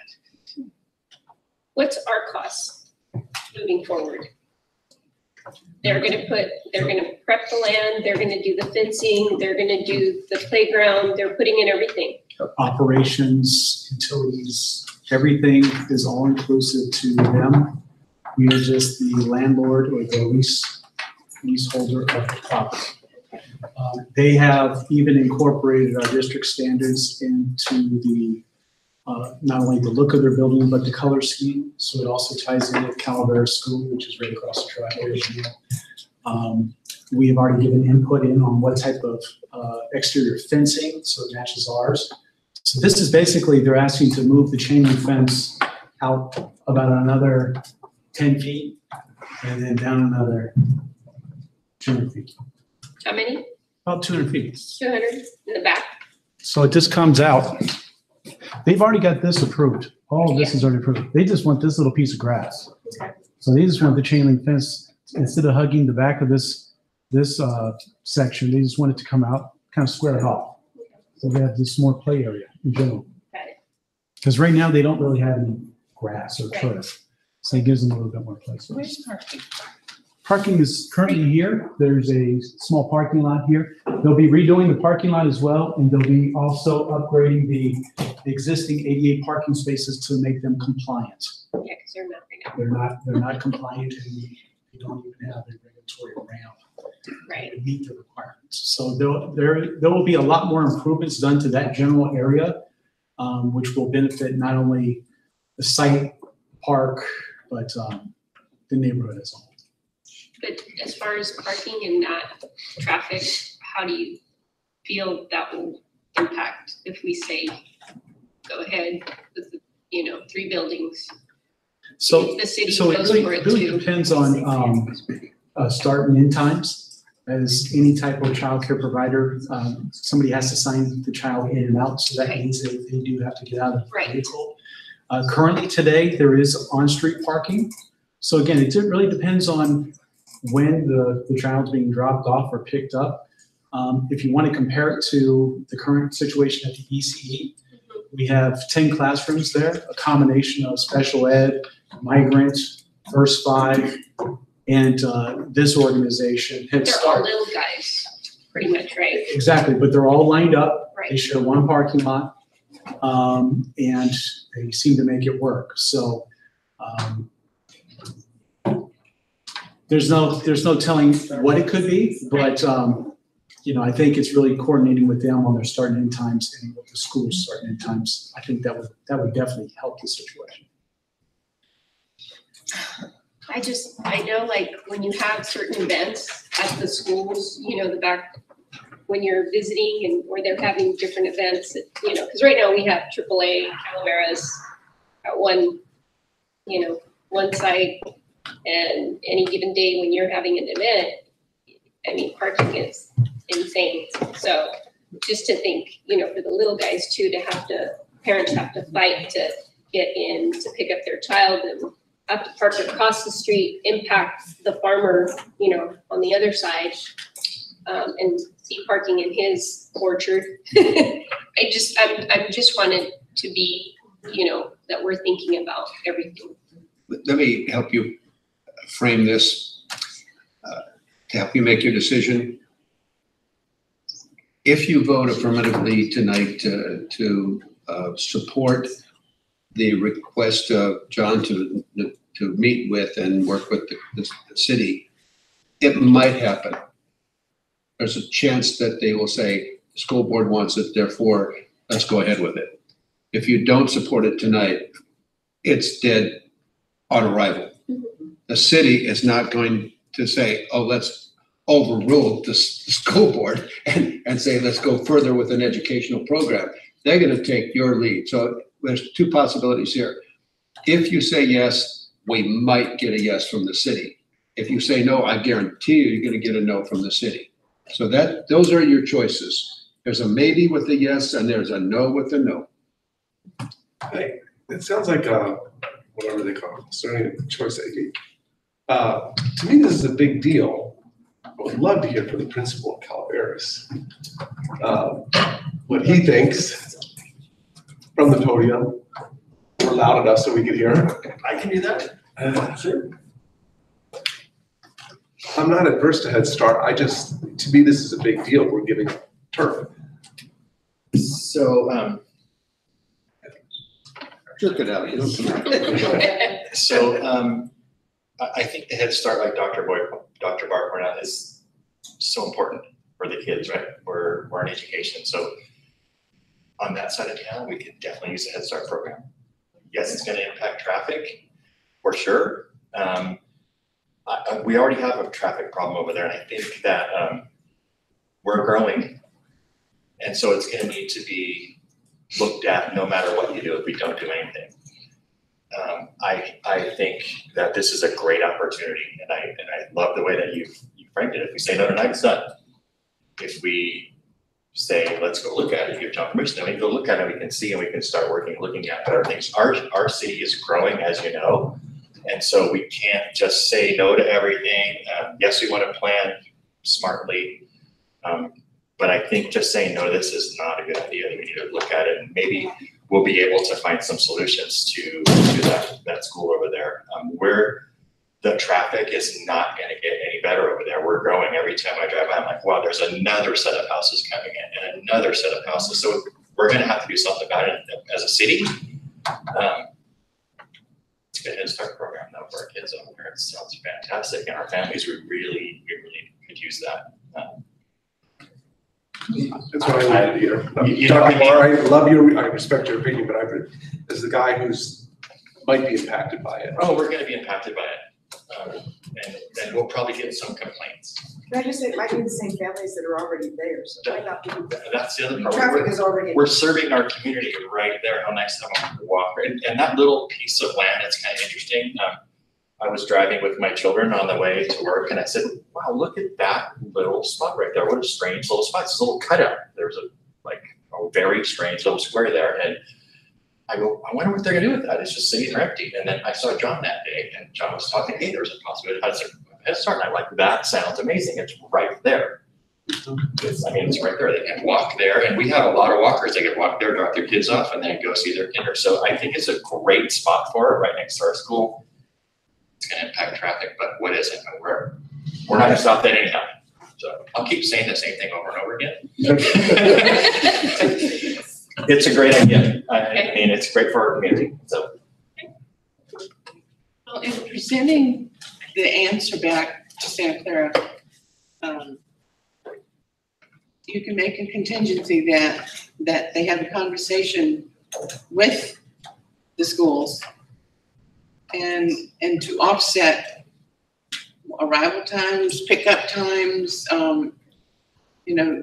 that type of situation, so that the traffic that the additional classroom would make might, we could do something with it. Can I just say thank you, Mr. Radowski, for asking my opinion? I appreciate that. See what the city says. Appreciate that. Principals are near and dear to my heart. Yeah. Just to let you know, I'm not threatened in any slight way. I'm proud of our principals. You're here to speak up when asked. That's fantastic. I was going to respond to your question that said, any time a categorical program is housed on one of our campuses, our principal is still in charge of the facility, the grounds, and all guests that lease for the purposes of education. Head Start, I don't care if it comes out of the Santa Clara County Office of Education, it's federally funded. If it's on our facility, that principal's going to direct the times, that coordinate so that it does not impact negatively on our program. So yes, I assume that if we have any Head Start centers now, that's the mantra now. If it's not, that's what I would recommend. Should be. Mm-hmm. Absolutely. Okay. Kate can take care of it. We're nice hosts. We're not going to be taken advantage of. So you need direction, John. Please. Do we do this in the form of a motion that you continue the Reach out to the city. the proposal from Santa Clara? It's just School direction. It's just direction. It's just direction. Direction. I'm in favor of moving forward. So it's now, since we pretty much gave the blessing, so it's you making contact with the city to see if they're willing to amend the current contract that we have at that site and give them a little bit more property. Give Head Start a bit more property. Yeah. Yes, so if the city is open to amending the agreement to reduce the current footprint of the park by the 2,000 square feet, then I will bring that back to the board. And I will also bring back an amendment to the agreement with the Head Start program so that you can consider doing that, both of those items at the same time. Okay, would you proceed with your project? Directions granted. Thank you very much. Thank you, John.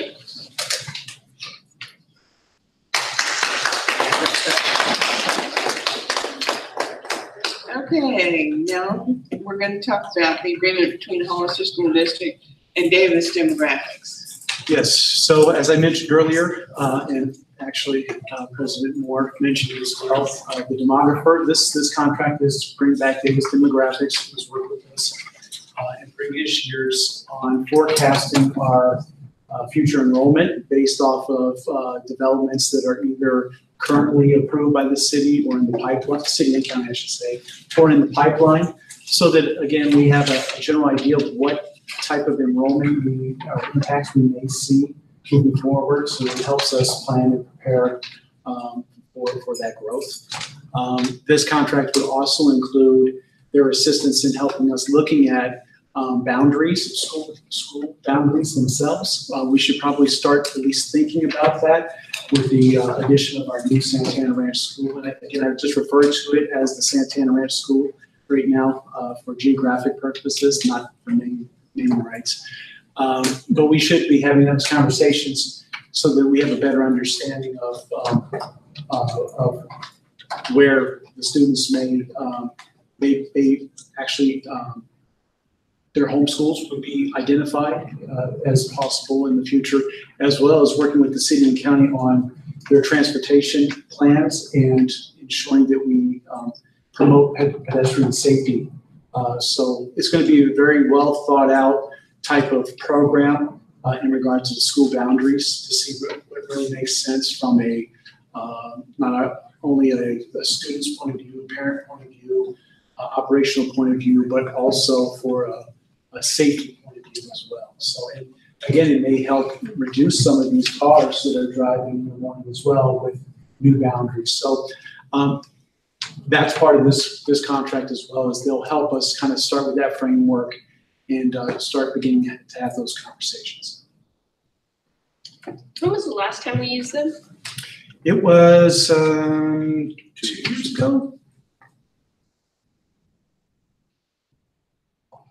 Have their numbers been pretty accurate? The first year or 2 years, we were only off by like 4 students, but they had proposed a lot more students growth in later years.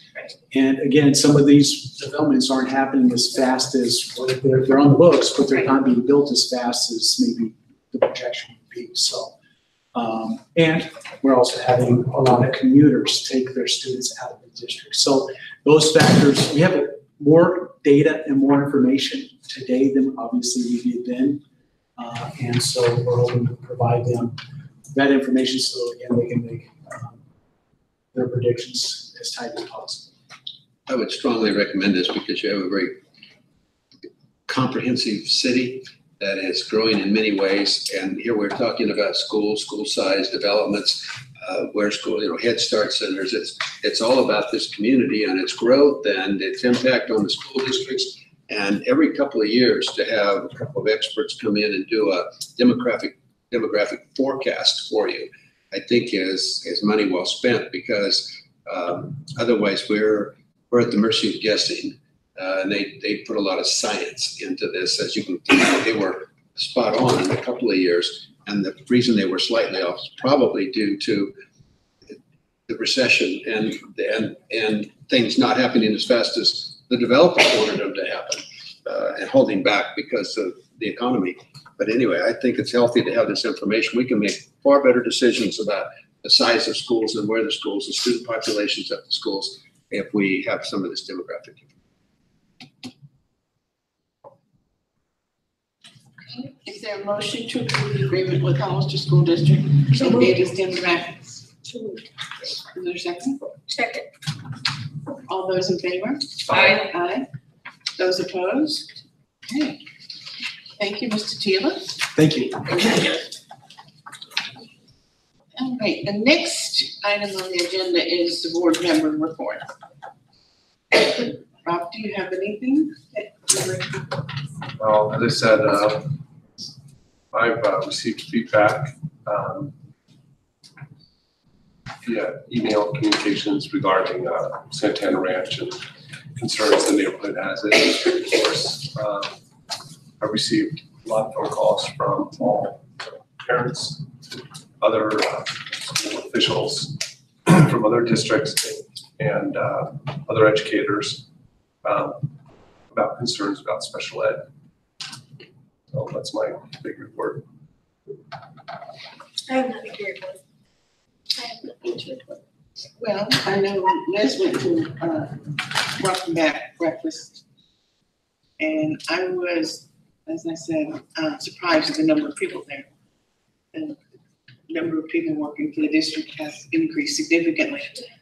And I was impressed that there were that many people involved and are involved in teaching and supporting the kids.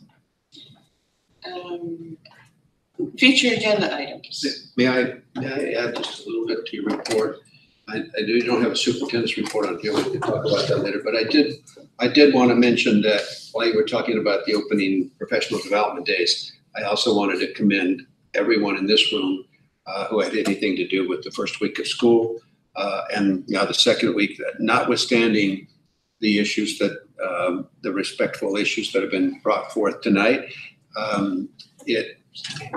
There's an awful lot of professionals out there working very hard to ensure that the system, the educational system runs as well as possible. And the first week of school is always very difficult. And I think I just want to commend an awful lot of professionals for making it seem seamless. I know it wasn't, it's crazy in some cases, but it seemed very smooth to me. I know you can accuse me of sitting in the Taj Mahal here and saying, oh, it's smooth out there. And it's like the little duck that sits up on top of the water and the legs underneath are going 1,000,000 miles an hour. You guys were the legs going 1,000,000 miles an hour. But I just want to commend everybody for a very smooth start.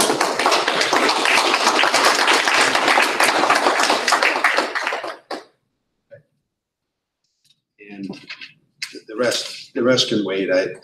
There's some things that will come up. I think we can accomplish in the Friday report about postponing a retreat that was planned because superintendent search and the board election coming. I can talk to you about more things like that.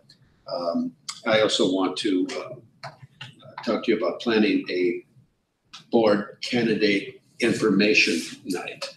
I would be happy to offer that and have the senior administrators help me put on an evening for all candidates for the board. I think it's a healthy thing to do. I would present in the area of boardsmanship and what it means to be a board member, what it means to be on a legislative body, and the whole idea around governance, what a school board is expected to do, their fiduciary responsibility, and their fact that they're the governing board and the employer. All of those things. I think it's healthy that all candidates get the same information from the same people. So when they go out and ask others for votes, they have an idea of what it is. And then I would ask senior leaders in the district to do a brief explanation of the various divisions and departments or schools. So if you find that suitable, it'd be nice. I think the district says, yeah, we're open and transparent, and we want every board candidate to be as informed as possible. And so I'm happy to do that. We'll set that up one evening soon, and we'll carry it out. And so those are the only things that I wanted to mention to you, because you also have future agenda items, and I have an item under that. So that's just a big thank you, and we're moving along here. So do you have something for the next yes, agenda? For 2 items. Mr. Hernandez could not be here this evening, but he has asked if you as a board would be willing to listen to a presentation from the opioid task force, San Benito County, or maybe Hollister. I'm not sure. I think it's San Benito County. And he's very interested in that. He participates in that. He feels that it's not asking anything of the district. It's not asking for space or dollars or participation. It's just asking the board to understand what the work of the opioid task force does. And I think it would be good of you to say yes to that request. If so, we would bring the presentation back at the next regular board meeting. It would be probably a 30-minute presentation, and maybe not even as much. I don't know, maybe I think you said 30, didn't you? I've forgotten. Anyway. That's a huge chunk of time. Yeah. Well, we can reduce it. I know I don't see the 30-minute on there. The goal of the task force is to educate and help curb opioid use. Many different agencies collaborating on this task force very worthwhile opportunity to give our kids a chance to be educated from the dangers of current trends. And it'd be very nice if Veronica Johnson, who assists in task force meetings, could address the board and be considered for our presentation at the next board meeting. It doesn't say a time on it. So my recommendation is that you give that task force an opportunity to present. We can limit it, of course, maybe 15 minutes, 10, whatever you want. Getting the snake eye out there. They only want 2.5 hours. What else are you doing after 10 p.m.? Okay. So we'll add that one to September. Did I have your permission to add that? So, Bill, it's a huge vacuum to me, but we have not seen test scores yet. They haven't been released. Haven't been released. Like other school districts have gotten them. We have them. Parents. We have them, but We we can't have not release them. released them to the public yet. It's a question until, last time I read it was that there was a glitch in the State Department of Education, and they had to postpone, they had to extend the sequester until they straightened out their glitch, because they thought the numbers were off in some way, that they had made a mistake. So we're into that extended sequestered time, and when, I don't know, what's the new date? I don't have that date, so I will check on it, but I have not heard the date yet. When we get them, I think the board is asking for a report. Oh, yeah, as soon as we get them. I've been waiting. I mean, last year was in So- September, so I'm certainly hoping it is by the end of this next month, so we can do it. But that is when we did the board report last year, I checked. Okay, and then one of the great ways to indoctrinate new principals is to have them present their school and how it's doing.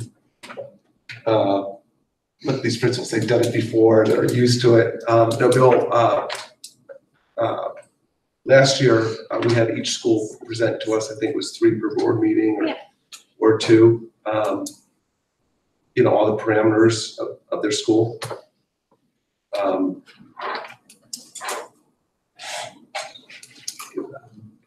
want to ask my fellow board members if you thought that was useful. Without the test scores, it might be difficult. And I would love for for Rancho to go first. That's not fair.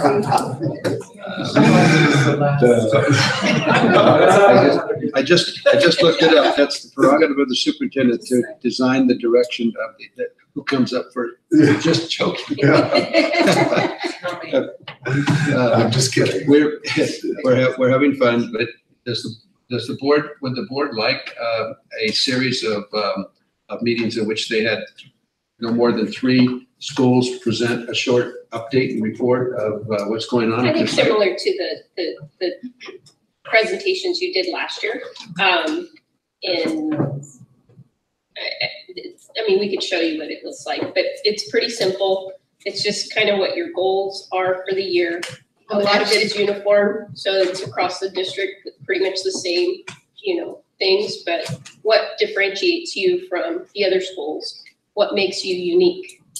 And so highlight you, other than yourself.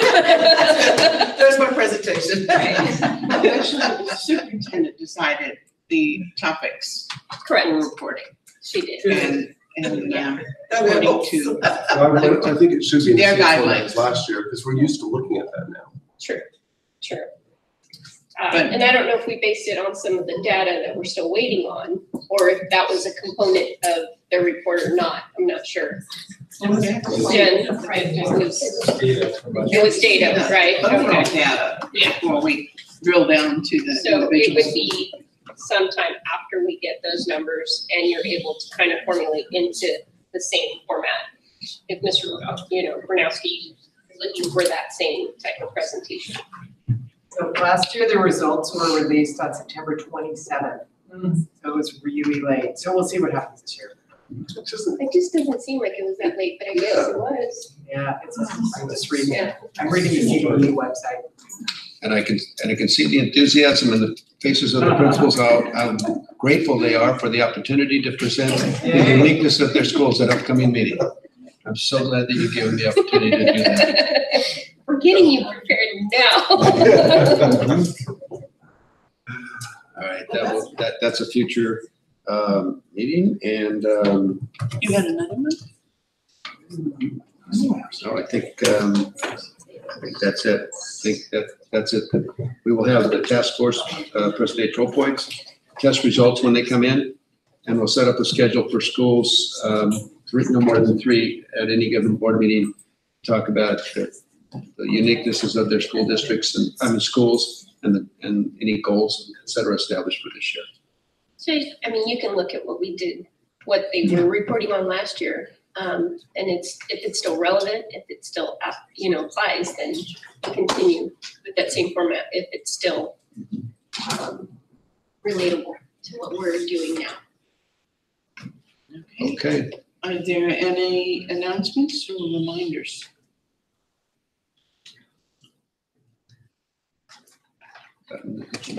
Tomorrow is our Rancho's back to school, right? I guess something tomorrow. No? Not tomorrow. No, the following week on Thursday. Our Hardens is tomorrow.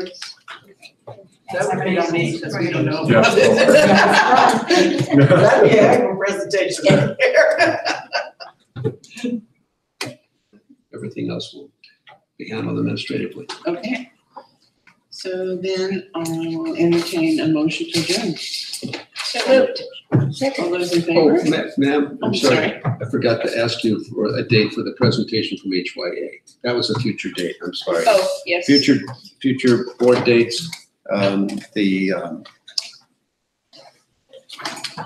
firm gave me the dates of September 4, 5, 10, 11, 12. 4, 5, 10, 11, 12. My preference would not be the 11th, but like I said, I haven't missed school yet, so that's what I think we can work with. So I will be out. Okay, so we're looking forward to the following week? 10, 11, 12? Yes, 10, 11, and 12 are available, except Mr. Bernowski's not available on the 11th. Can we do the 12th? Because we have one set for the 11th already for your unaudited actuals. I think we said that, right? Or We can do we do that want too. to combine Whatever works for you to do to whatever day you also want to do, the HYA presentation? yeah, if you want to do it all in one sitting, or it's up to you.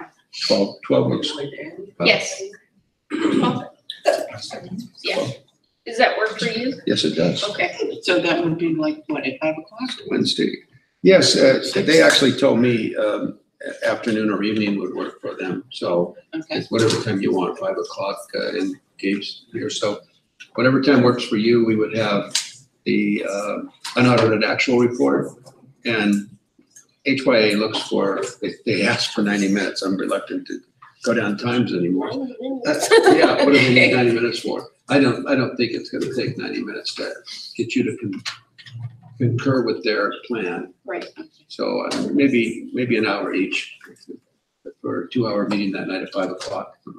Okay. Okay. Okay. Idea.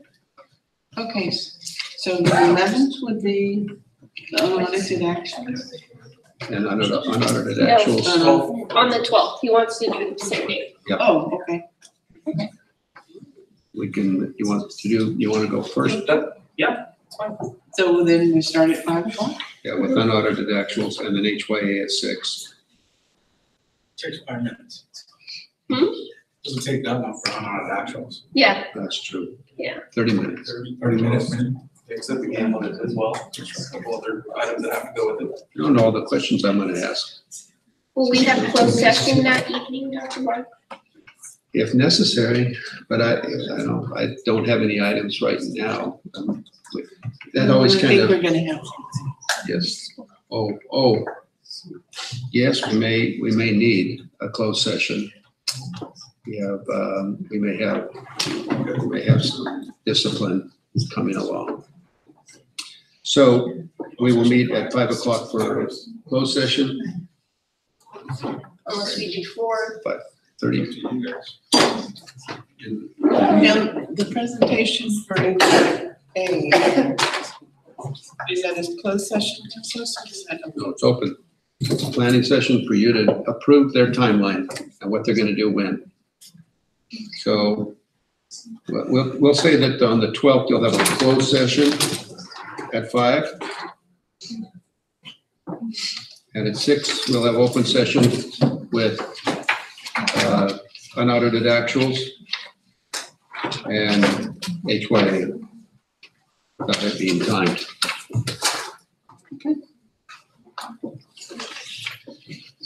All right, thank you for letting me interject that. I forgot to ask you for that meeting. So our next meeting, that would be our next meeting.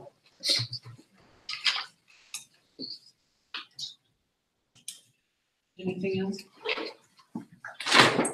Okay. Now I'll entertain a motion to adjourn. We did, we had a motion, we had a first and a second? Okay.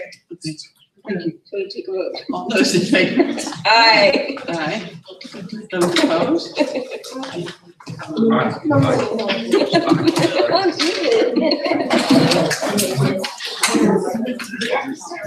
Thank you. Thank you again for listening.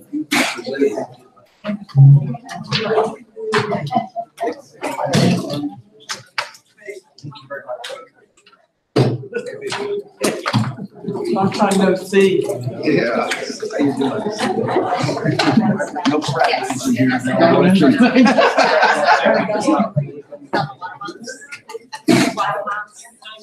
Thank you. Yeah.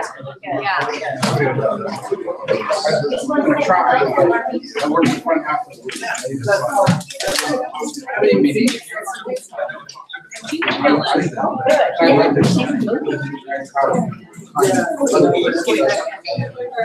I did the first year by myself. And I thought,